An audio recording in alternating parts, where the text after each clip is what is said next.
My name is Reagan Voss, and I was 31 the year my dad died and left me a tack room. 3 weeks after the funeral, I drove out to the ranch on Cooley Road, and the gate at the end of the driveway had a new chain on it, padlocked, bright silver against 30 years of rust. My brother's truck was parked just inside, engine off, and he was leaning against the tailgate with his arms crossed, waiting for me to figure it out. 4 boxes sat by the cattle guard under a horse blanket because it had started snowing around noon. That was the whole inheritance. A tack room, 4 boxes, and a blanket somebody else had thought to throw over them. What I did about it took me 7 months, cost me a career I loved, and started with an old woman on a porch who knew the exact year my mother signed something nobody else remembered. Welcome back to Hidden Family Revenge. This is where we sit with the slow stories, the ones that don't end in a shouting match, the ones that end at a kitchen table with a piece of paper nobody expected to exist. If a story like this has ever sounded a little too close to your own family, you're in the right place. Drop a comment and subscribe. The copy of the will came from the district court clerk in a plain envelope, and I read it in my car in the parking lot at work, still in my blazer. 4 pages. My dad's signature on the last one, small and unsteady, nothing like the confident scrawl I'd watched him put on brand inspection papers my whole life. Colton's name was on every line that mattered. The house, the 740 acres, the herd, the equipment, the water rights, the name on the gate. Then there was one line for me near the bottom, in the same flat language as the rest. To my daughter Reagan Ann Voss, the contents of the tack room adjoining the north barn. I read that line 4 times, waiting for it to say something else. The tack room held 2 old saddles nobody used anymore, a coffee can of loose horseshoe nails, and my winter coat from high school. My father had spent his last 4 months in a hospital bed, set up in the front room of a house he'd built with his own hands, and he had thought about that tack room, and had written it down, and somebody had typed it up and made it legal. The part that stopped me was the date. The will was signed the second week of December, 10 weeks before he died, right in the middle of the stretch when the hospice nurse told me his kidneys were already failing, and he'd started calling me by my mother's name without noticing. I put the pages back in the envelope. My lunch break was over. Here's what I did for a living, and it matters later. I was a workers' compensation claims specialist for a regional insurance carrier out of Billings, 6 years in, third cubicle from the copier. My job was the part of an accident nobody thinks about after the ambulance leaves. Somebody falls off a swather, somebody's hand gets caught in a baler, and eventually somebody like me spends months untangling who owes what to whom. That morning I'd had a rancher named Alvin on the phone, 62, a torn rotator cuff, already apologizing before I finished my greeting, the way people always do. I told him what I tell everybody, that we'd figure out a schedule that didn't wreck him. I knew that system the way a farrier knows a hoof. I knew that liens against a settlement have to be perfected and filed correctly, or they evaporate the moment a check clears. My supervisor Denise used to say I was the only adjuster on the floor who never made a claimant feel like a file number. I told her the trick was simple. Every claim has a person standing behind it. That afternoon, I pulled a routine lien report for something unrelated, and I sat there a second too long, thinking about a name I hadn't let myself go looking for yet. I'd moved back to the ranch house in January, 8 weeks after my dad's diagnosis, and stayed 5 months. I switched to the early shift so I could be home by 3. I learned how to change sheets under a man who could barely lift his hips to help me. I learned that heart failure isn't one dramatic collapse, it's 400 small negotiations, and most of them happen between 2 and 4 in the morning. I kept a spiral notebook on the kitchen counter with his medications on it, times down one column, my initials down the other, because that's how my brain works, and because writing something down is how I love people. Colton came by on Sundays. He brought a case of soda from town and stayed about half an hour and always said the same thing on his way out, that calving season was coming and he had fence to fix. I never held that against him then. The ranch was real. Somebody had to keep 400 head fed.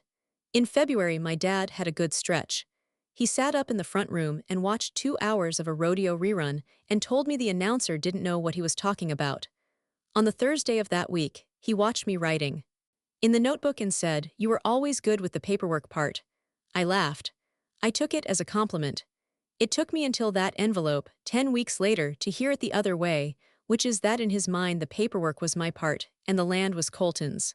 The gate got chained on a Saturday in April, and I want to be accurate about that day because I've turned it over more times than I can count.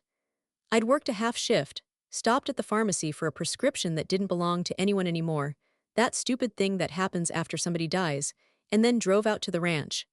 The chain was the first thing I saw, thick, galvanized, wrapped twice around the gatepost. My winter coat sleeve was hanging out of one of the boxes.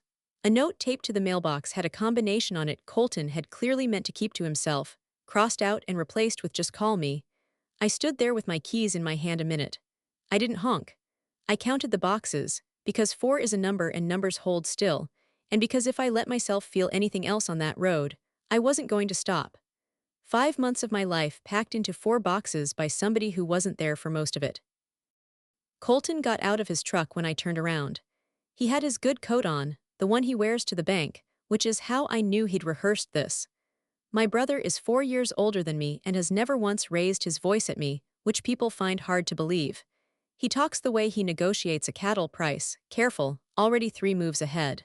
He stood in the snow and told me the ranch was carrying $210,000 in operating debt Dad had signed for and never mentioned, that the equipment loan alone was underwater, that he'd found all of it going through the filing cabinet in March. He said it like a man reading numbers off an invoice, not making excuses. Then he told me he needed the place squared away, and having me drive out whenever I wanted made that harder. I asked where exactly he expected me to go. He looked at the chain and nodded at me and said, "Nobody's entitled to a piece of this just for showing up." I remember the snow on my shoulders more than I remember my own face doing whatever it did. I asked him one question. Had Dad ever had money he hadn't told us about?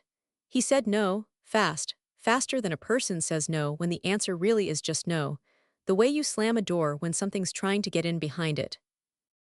Then he picked up 2 of my boxes and carried them to my car, which I think in his mind counted as kindness. I found the little house on Larkspur Court through a for rent sign stapled to a fence post, which tells you everything you need to know about it. $590 a month, 1 bedroom, a carport with no car in it, and a back door that didn't latch all the way. The kitchen floor sloped toward the northeast corner hard enough that a marble would roll, slow at first and then with purpose.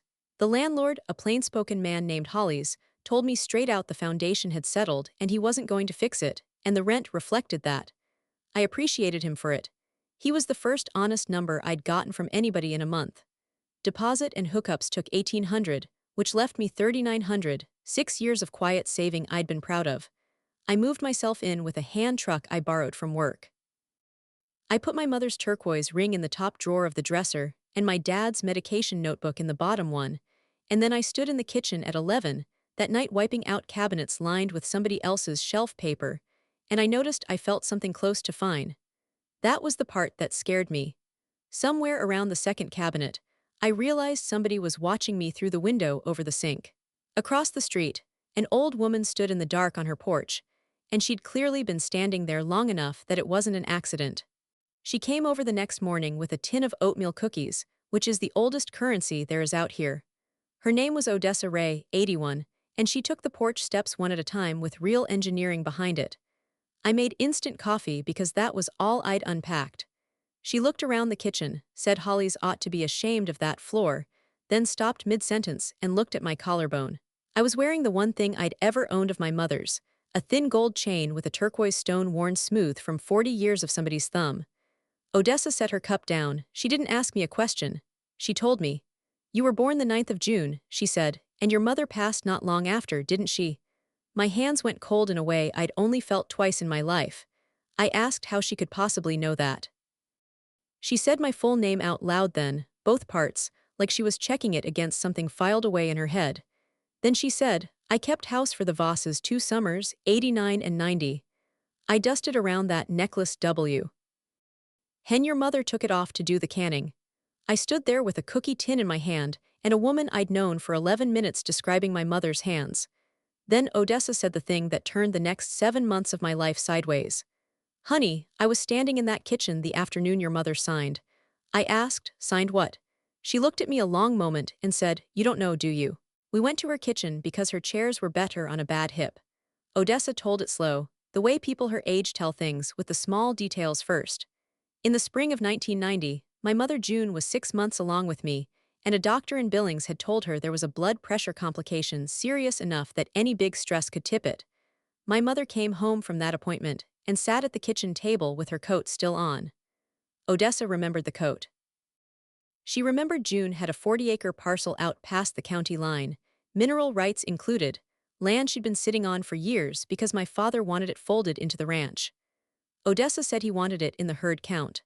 Then on a Tuesday morning, a man came to the house with a briefcase, and my mother signed papers at that same table while Odessa dusted the sideboard and tried not to listen. My father was out checking a well 12 miles away. Odessa said that carefully, like a woman who'd thought about the timing for a long time. I asked her the only question that mattered. What did she sign? Odessa thought a moment. I only ever heard one name, she said. It was stamped on the folder. Prairie Trust and Title.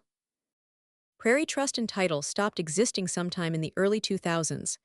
That's the thing about small trust companies in small towns. They get absorbed, and then the thing that absorbed them gets absorbed, and by the time you go looking, nobody at any counter has ever heard the name. But chasing a file through 3 companies isn't a mystery, it's a Tuesday at my job. So I did it the way I would have done it at the office. I didn't call the general line and ask for help, because the general line is a wall. I called and asked for records retention by name, and when the first person said she couldn't help, I thanked her and asked who would hold the file if it was a trust account rather than a standard deposit, because those transfer separately during an acquisition. That question is the whole trick.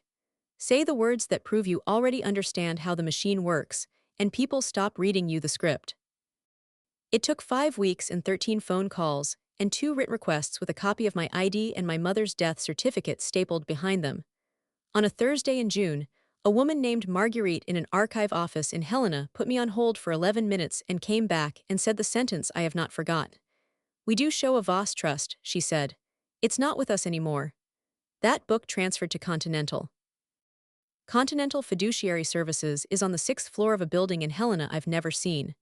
The first call lasted 22 minutes and was mostly a young man asking me to spell things.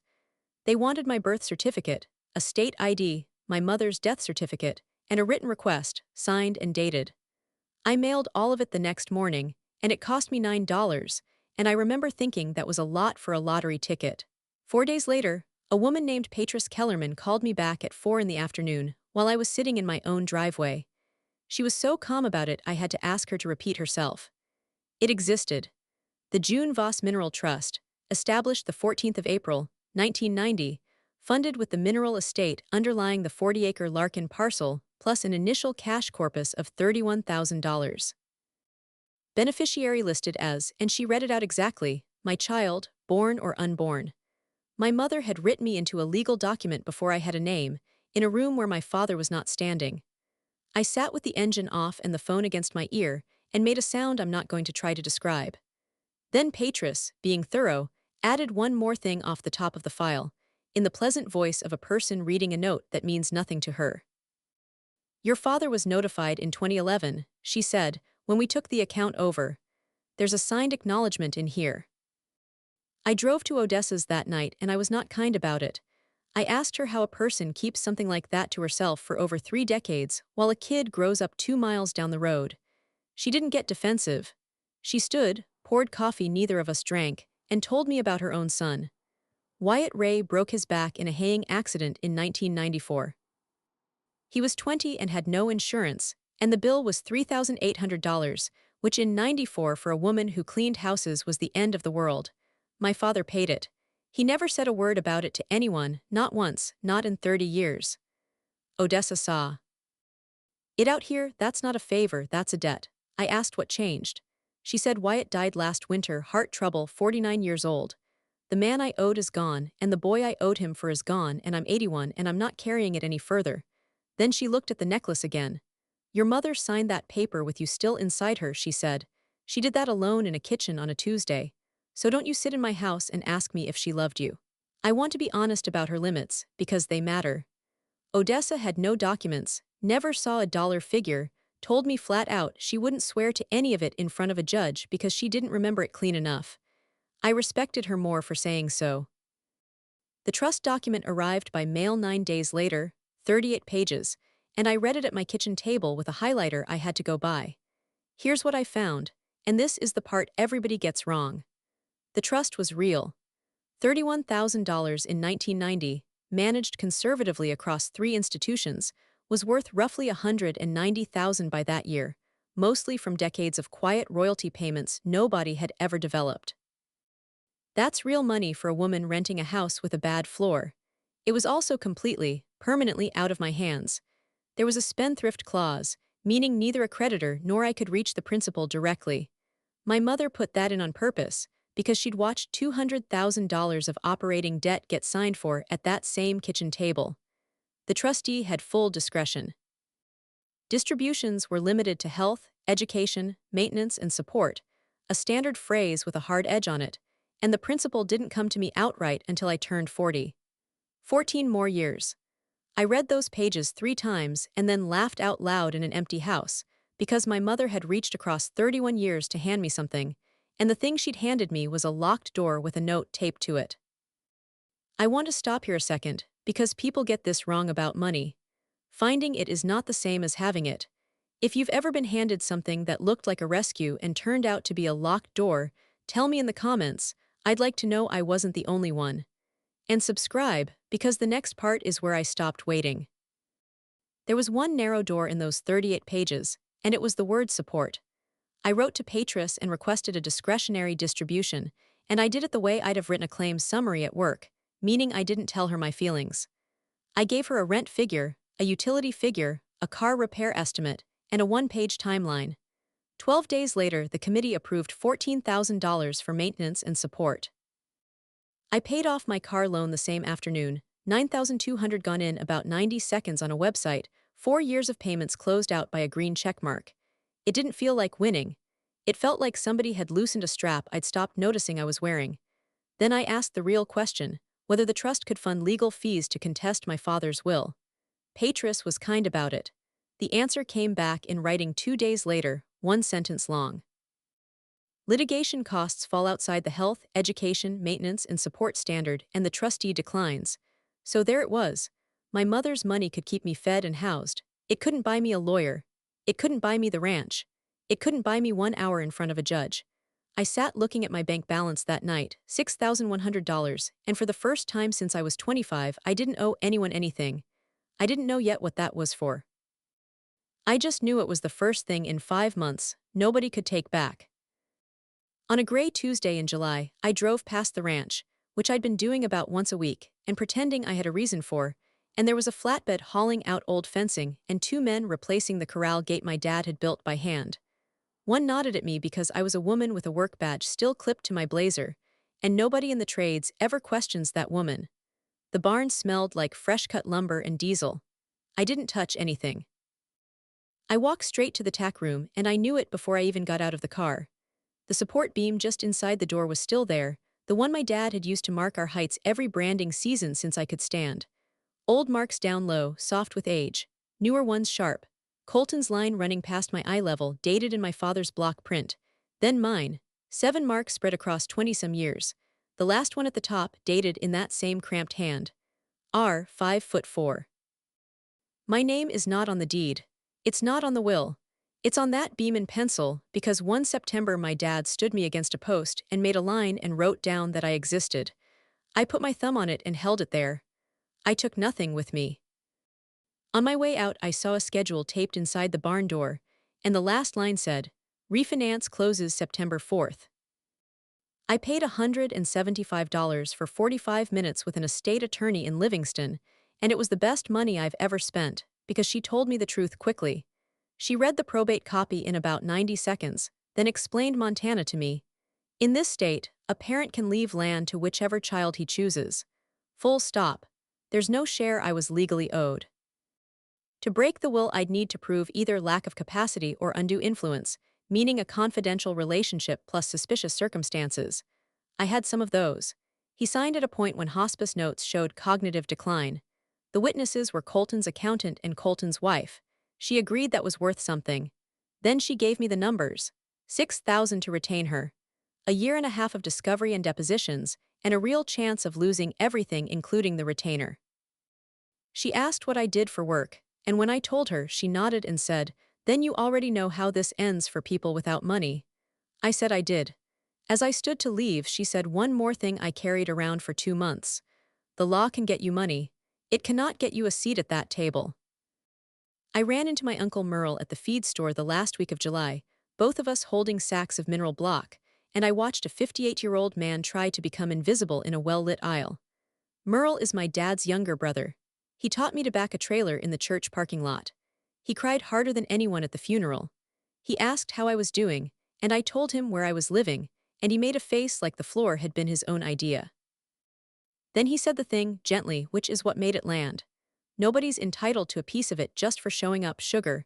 Same sentence, different mouth, 6 weeks apart. That's when I understood I wasn't dealing with my brother's opinion.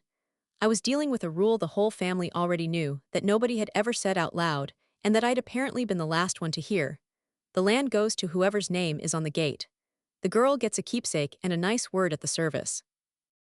Merle walked me to my car, which he thought was a kindness, and on the way he mentioned that Colton had just signed a good custom hay contract, $68,000 across the season. Good for him, he said. I said that was great, and I mostly meant it, and I drove home. The number meant nothing to me in that parking lot. It would mean something a few weeks later, at my desk, on a screen I'd looked at hundreds of times a year. In the second week of August, a former coworker texted me a photo from a local buy and sell page. It was a picture of Colton's equipment shed with folding tables set up and a handwritten sign.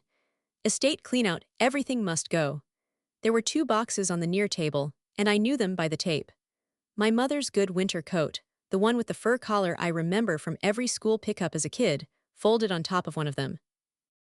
The post was 5 days old and said sold in the comments, $60 for the lot to a woman who resells at a flea market outside Laurel. I called the flea market. I drove out on a Saturday and walked the building twice. A man told me the woman I wanted hadn't been in since July and might not be back until fall. I want to be fair to my sister-in-law here because it would be easy not to be. Bree didn't do that to hurt me. Bree had a shed full of a dead man's belongings and 2 kids and a husband who wasn't sleeping. She needed the space and she needed $60. That's the whole story of it. Nobody in this needed to be a villain for me to lose my mother's coat. I sat down on my sloped kitchen floor that night and finally said the true thing out loud to an empty room. I wasn't looking for money. I was looking for proof that I'd been there. On a Thursday morning in late August, I pulled a routine subrogation report at work, a task I'd done 100 times, filtered to open liens over 90 days, sorted by carrier. It's a long list. It's somebody's whole year on every row. I was checking for duplicate claim numbers, dull work, and my eyes went across a line and stopped the way your foot stops on a stair that isn't there. Voss, Colton. Open lien, $29,400, arising from a workers' comp claim filed on behalf of a hired hand named Deshaun Petty, injured on the Voss Ranch the previous November when a hydraulic loader arm failed. The carrier had paid the claim in full, and under Montana law, when the injury results from equipment negligence, the carrier holds a subrogation right against the responsible party for reimbursement, and my brother had never satisfied it. He'd let it sit in collections limbo for months while he refinanced around it, hoping it would age out quietly the way these things sometimes do when nobody's paying attention. I hadn't opened Deshaun's medical file. I want to be very clear about that because I could have, and it would have taken 4 clicks and been a federal violation and a firing offense, and I've never once done that to anybody. The report is lien data. That's all I looked at. And in the far right column, in the same font as everything else, under responsible party, it said Voss Ranch LLC, Colton R. Voss, managing member, personally guaranteed on the equipment note that triggered the negligence finding. I sat back in my chair. I remembered exactly where I'd been standing when that claim first crossed my desk 8 months earlier, before I even knew whose name was attached to it, back when I was too deep in my own grief to connect the dots. That same week, I had a call with a woman named Carla, 68, furious and underneath it frightened. She'd gotten a letter from a collection firm in Idaho about $11,000 she'd never borrowed from anyone in Idaho. She wanted to know how a stranger got the right to call her about her own knee replacement, so I explained it the way I'd explained it 100 times. When a subrogation lien sits unresolved long enough, sometimes the carrier assigns collection rights to a third-party recovery firm rather than chase it forever internally. Whoever holds the assignment steps fully into the carrier's shoes, every right the carrier had, including the right to collect and the right to release. Carla said, so they own me. And I said what I always say. No, ma'am, they own a claim number, and every claim has a person on the other end of it. If you've ever gotten a letter from a company you've never heard of, that's why, and nobody ever explains it to you. Share this with somebody who's scared of their own mailbox. Subscribe, because what I did with that piece of information is the rest of this story. After I hung up with Carla, I sat very still because I'd just said the sentence out loud again. They stepped fully into the carrier's shoes. Every right the carrier had, including the right to collect it, and including the right to release it. I went home and reread my own employee code of conduct, which I'd signed 6 times, without reading 14 pages of it. It was all there, clear and correct. An employee may not acquire an interest in a claim or lien held by the company. An employee may not use non-public claim information for personal gain. An employee may not work a file in which she has a personal or family interest. Every one of those rules exists because somebody once did something ugly, and I've always believed they were good rules. Here's the part I'm not proud of. I sat at that table a full hour and thought about how easy it would be to say nothing. Assignment of that lien was scheduled for October to a recovery firm in Spokane, and that firm resold pieces of its book constantly on the secondary market. I could wait 2 months, buy a small piece of aged paper from a third party like any other private citizen, and there'd be no report, no flag, no trail anyone would ever look at. I could have done that. It would have worked, and I'd have spent the rest of my life explaining to myself why it didn't count. At 1 in the morning, I opened my laptop and searched 2 things. The first was how debt collection licensing works in Montana, because I needed to know exactly what I was and wasn't allowed to do as a private buyer. The second was how to report a conflict of interest to my own compliance department. I still had my dad's old fencing tools, packed in one of the 4 boxes, which felt bleak given it was the only thing in there worth anything to anybody else. I drove out to the ranch on a Wednesday morning, 6:10, meaning to leave the tools in the bed of Colton's truck so I wouldn't have to hand them over and have a conversation about it. The yard was empty except for his truck, and the truck was running, and my brother was asleep in the cab, seat reclined all the way back, boots off and set neatly on the passenger floor, laces tucked in exactly the way our father used to do it. His coat was folded under his head. On the dash, held down by a fencing tool so the vents wouldn't scatter them, was a stack of envelopes with windows, the top one carrying the red band the finance companies use to make sure you open it. I stood there about as long as it takes to boil a kettle. He was 35, sleeping in a truck in his own yard at dawn because he'd told his wife the refinance had gone through clean. I didn't wake him. I set the tools in the bed and got in my car and sat at the end of the drive a minute with my hands on the wheel. At 9 that morning, my phone buzzed. A text from him. Refinance closes September 9th. Don't come out before then. Continental Recovery Partners is out of Spokane, and their intake supervisor is named Dale, which I chose to find funny rather than upsetting. I called on a Monday as a private buyer, which small ones do all the time, and D asked if they were taking any of the fall book from our carrier. He said they were taking the whole portfolio. I asked if they broke it into tranches for resale, and he said they did, and that the equipment negligence files moved fastest because they had solid liability behind them. I asked what a small piece would run. He said around 40 cents on the dollar for anything with a personal guarantee attached, since those collect at a much higher rate than medical debt. So I did the math with him on the phone like it was a bid. $29,400 of face value at 40 cents is $11,760. I had $6,100. I could almost do this, and I had one more source to draw from that I hadn't let myself think about yet. Then Dale asked me the ordinary question that ends the easy version of this story. He asked what entity name to put on the purchase agreement and whether I was affiliated with the originating carrier, because they're required to certify they aren't selling paper back to anyone connected to the source. It's a box on a form. It takes 4 seconds. I told him I'd call him back. I sat in my own driveway a long while with the phone face down on my knee, doing the thing I'd been avoiding since 1 in the morning 9 days earlier. Then I opened my work calendar and put a meeting on it for 8 the next day. In the subject line, I typed one word: disclosure. At 8 the next morning, I sat in a small conference room with my supervisor, Denise Aldrich, and a compliance officer named Gerald Fry, whose whole job is hearing things nobody wants to say. I had it typed on one page, because that's how I do everything. I told them my brother's ranch was the responsible party on an open subrogation lien I'd found while doing routine work. I told them I'd contacted a recovery firm about purchasing a portion of it after assignment, that I hadn't purchased anything, and that everything I knew about the assignment schedule I knew from doing my job. Gerald wrote the whole time without looking up. Denise looked up about halfway through, and her face did something I'll remember.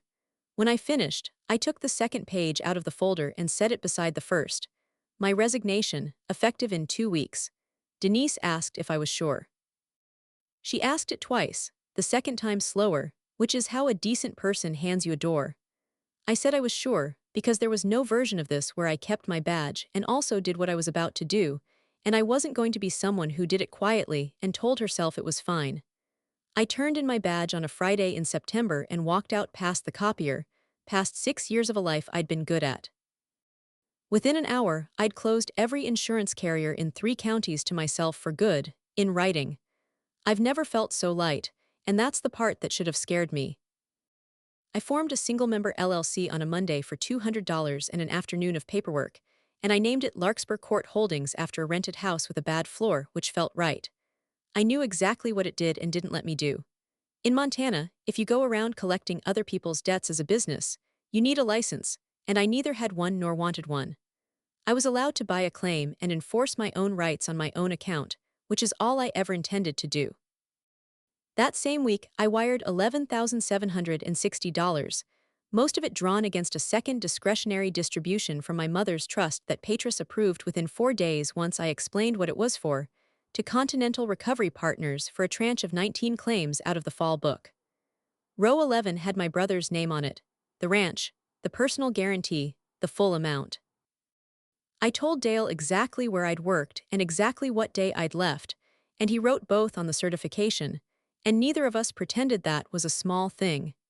18 of the other files belonged to strangers, and I'll tell you what I did with those in a minute, because it matters. The data file came as a spreadsheet with columns I'd stared at for 6 years. Row 11 had my whole family folded into it, sold to me for less than half the cost of my father's funeral. The physical file came 4 days later in a banker's box. Bill of sale, chain of assignment showing the claim moving from the carrier to Continental to Larkspur Court Holdings, the account-level data, and a copy of the equipment loan personal guarantee my brother had signed the previous spring. His signature crooked at the bottom the way it gets when a man is signing something he doesn't fully want to think about.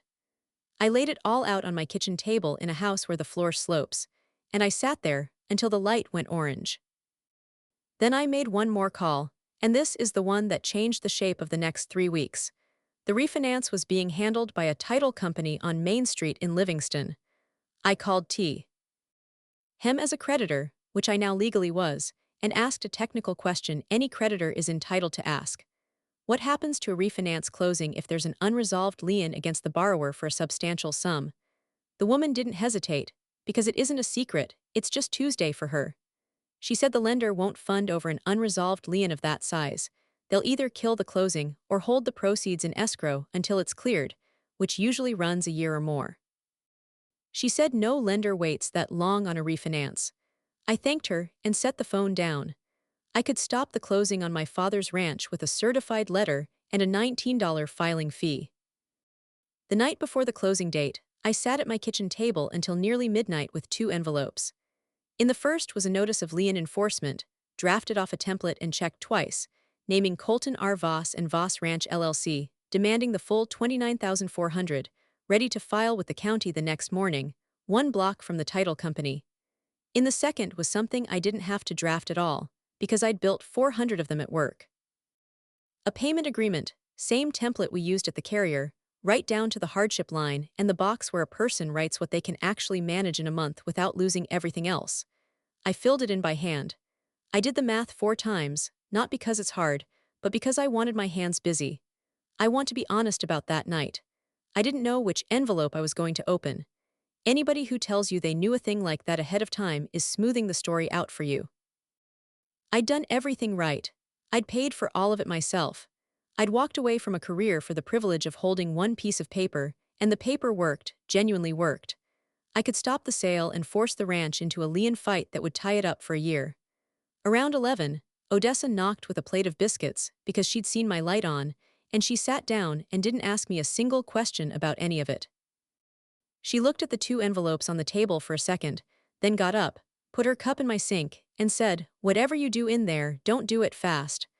I put both envelopes on the passenger seat and didn't sleep much.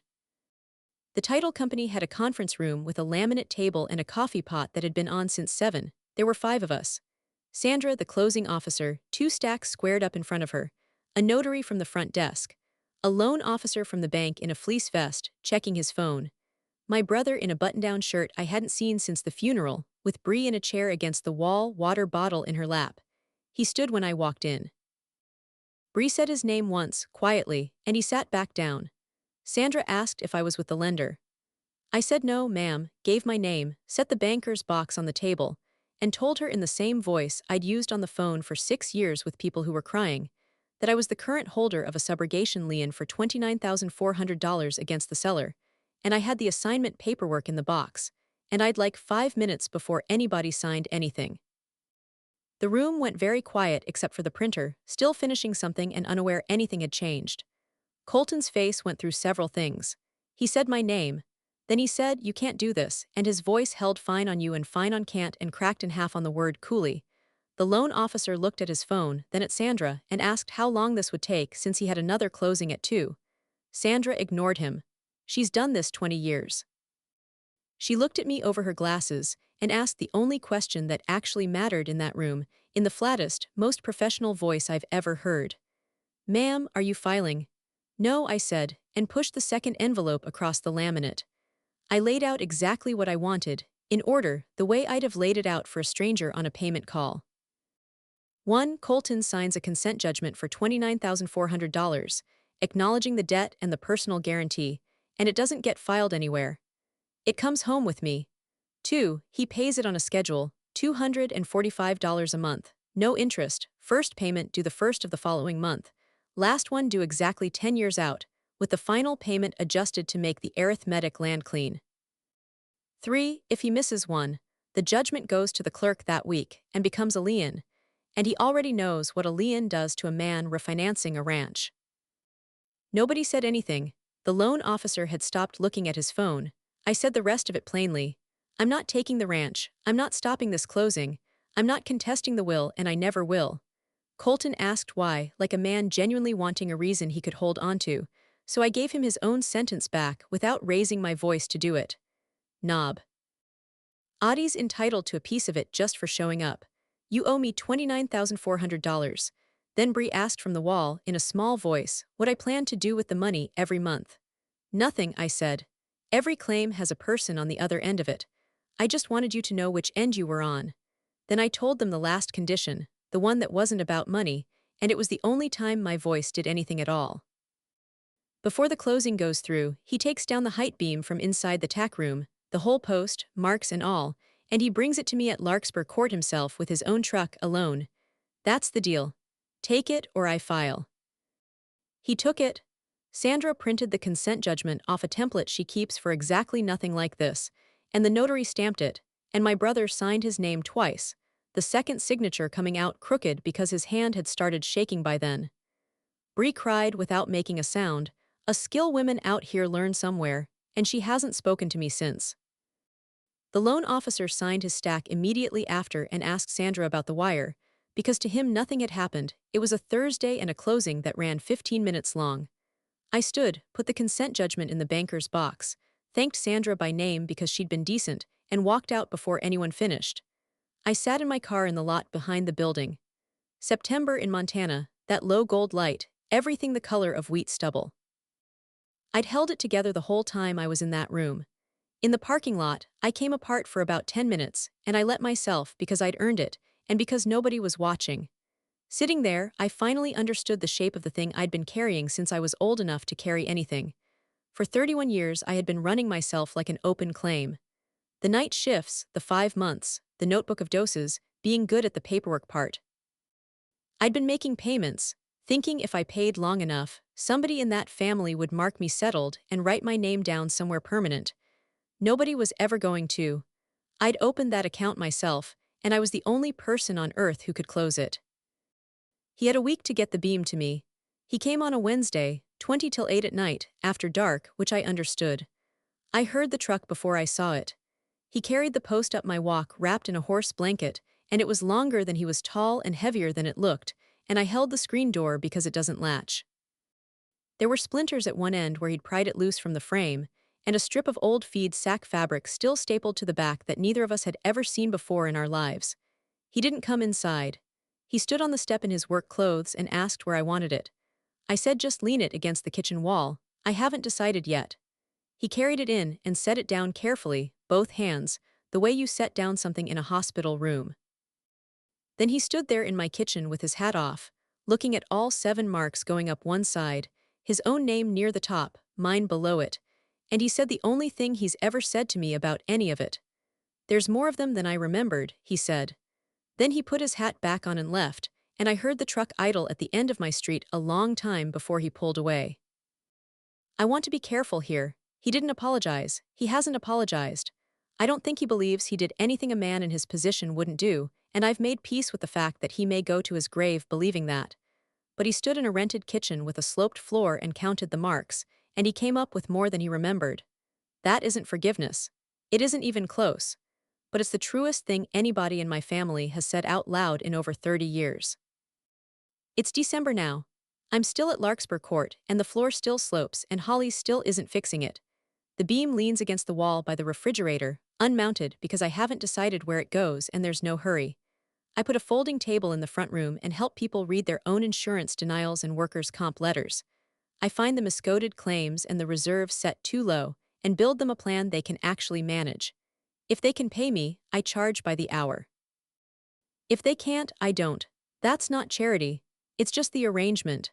Of the 18 other files in my tranche, 12 I closed out and mailed letters saying the balance was satisfied because I'd paid 40 cents for it and it was mine to forgive. 6 I haven't tracked down yet. Odessa comes by Thursdays and complains about my coffee. On the 1st of every month, an envelope arrives with a check for $245, and my brother's handwriting on the memo line gets a little smaller each time, and I cash them, every one. The ranch closed on time in September, 740 acres refinan'. Said clean, the gate sign repainted with just Colton's name on it now. None of that changed. But since the first Saturday of November, my niece Presley, who is 6, has been coming to my house on Saturday afternoons, and last week she asked why there was a wooden post leaning in the kitchen, and I told her to go stand up against it. I spent 31 years paying down a debt nobody ever billed me for, and the only person on earth who could ever mark it settled was me. That's my story. 7 months, 1 wooden beam, 120 payments still to go. If you're the one in your family who shows up, does the driving, keeps the notebook, and never gets written down anywhere, start writing yourself down today. And if somebody you love is scared of their own mailbox, send them this, because nobody ever explains it to them and somebody should. Thank you for being here. Drop a comment, hit subscribe, and I'll see you in the next one.